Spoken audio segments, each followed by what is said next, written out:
మళ్ళీ ఎందుకు గమ్మున వెళ్ళిపోయావు? నాన్నేమన్నాడు? ఏమనలేదా? సీరియస్గా చూడలేదా? దండం పెట్టాడు కదా అందుకే వెళ్ళిపోయినావా? మీకు దండం తల్లే పో అన్నాడా? నీ రియాక్షన్ ఏం నీ కూతురు చేసిన పని మీద? ఏం చేయలేదు తప్పులు ఆ నవ్వే చెప్తాంది. నేను వీడియోలకి ఏం తెగించట్లే, మీ మధ్య జరిగిందే చెప్తాన్నా. నీకు దండం తెల్లే అనేసి నీ కూతురున్నా నాకు తెలీదా? వద్దు. సరే అమ్మ, ఆవిడ మెల్లగా కొడుతుందంట, వేస్తుంది ఎట్లు.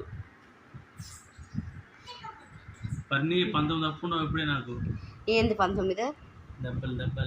ఆవిడ అప్పుందా నువ్వు అప్పుండావా?